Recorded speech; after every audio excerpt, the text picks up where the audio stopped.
Grand opening. কিসের grand opening? ধানের। এই যে আমাদের ধান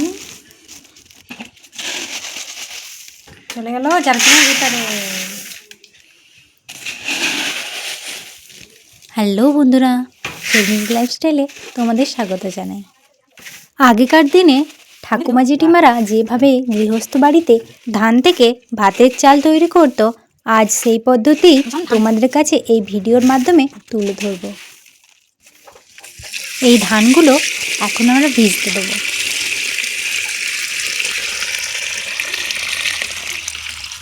পড়ে যাচ্ছে ওই যে এখানটা পড়ে। তবে অনেক তুষ আছে। সরি বন্ধুরা, এখানে আমি আগড়া বলতে গিয়ে তুষ বলে ফেলেছি।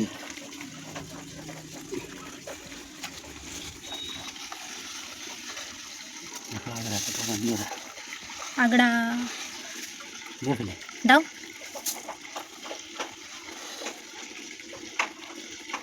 धान की ये आगड़ा है।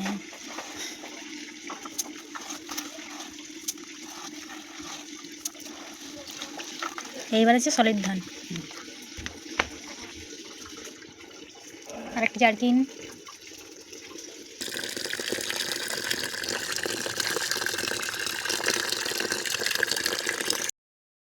আমরা এখন চলে এসেছি বন জঙ্গলের মধ্যে কি করতে?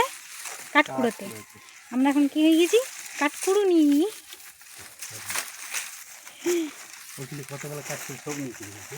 কালকে কালকে সবাই নিয়ে চলে গেছে জানো।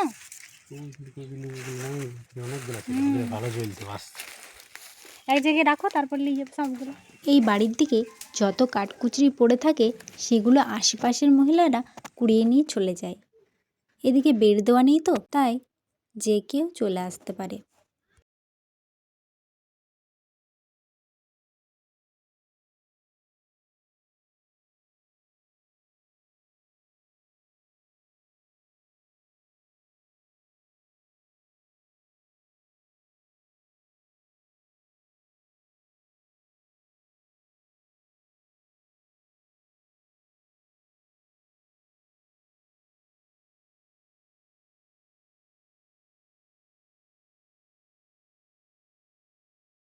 কাঠ পেয়ে গেছি আমরা, কাঠকুচরি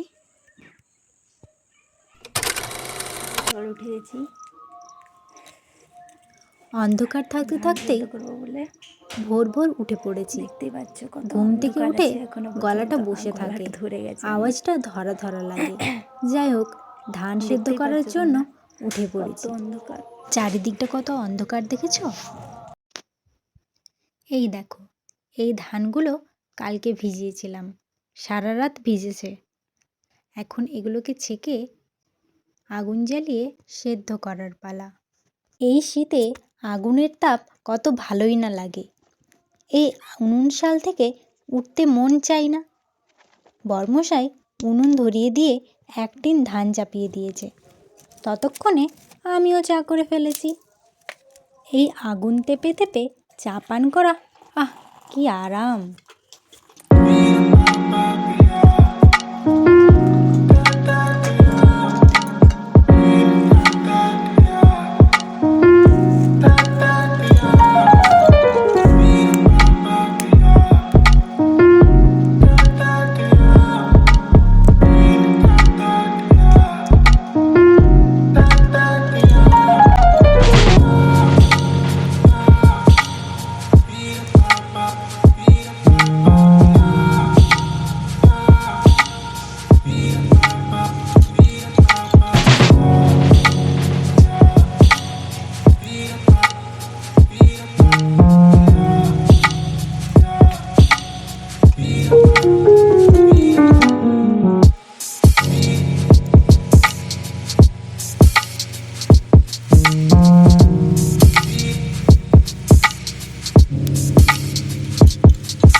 অনেকটা আলো ফুটে গেছে। বাসি কাজ সেরে আমিও বসে পড়লাম উনুনে জাল দিতে।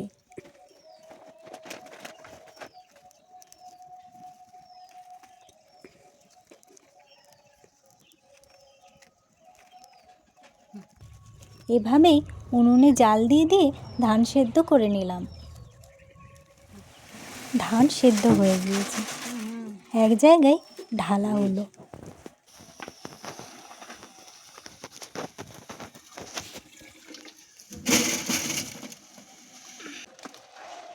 আরেকটি ধান সেদ্ধ করার জন্য চাপিয়ে নিচ্ছে। মানুষ যখন থেকে কৃষিকাজকে জীবিকা হিসেবে নিয়েছে, তখন থেকেই ধান থেকে কীভাবে চাল বার করবে তারও পদ্ধতি আবিষ্কার করে ফেলেছে। আমার বাবার বাড়িতে কৃষিকাজ ছিল ঠিকই, কিন্তু এখন আর করা হয় না। তবে শ্বশুর বাড়িতে চাষটা এখনও ধরে রেখেছে। আরেকটি ধান আমরা চাপিয়ে দিলাম। এবারে আমার শাশুড়ি মা উনুনে জাল দিতে বসলেন। ততক্ষণে আমরা ধানগুলো মেলে নেওয়ার ব্যবস্থা করছি।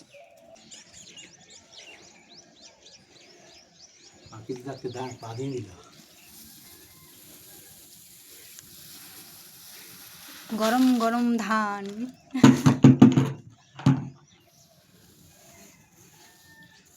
আস্তে আস্তে ঠান্ডা হয় আর তাতকে রোদটাও চলে আসবে। বলো,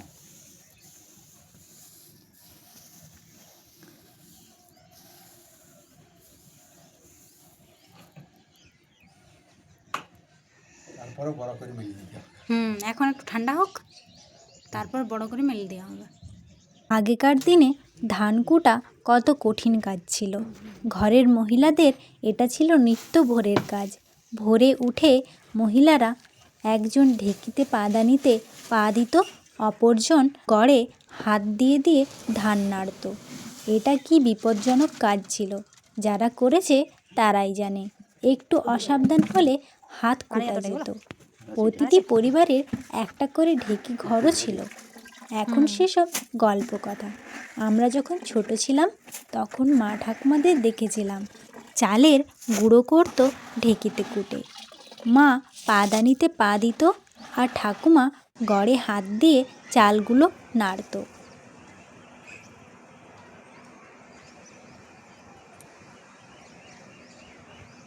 আমাদের ধান সেদ্ধ করা কমপ্লিট হয়ে গেছে, আর এখন সূর্যের আলো ছাদে আসতে শুরু করেছে।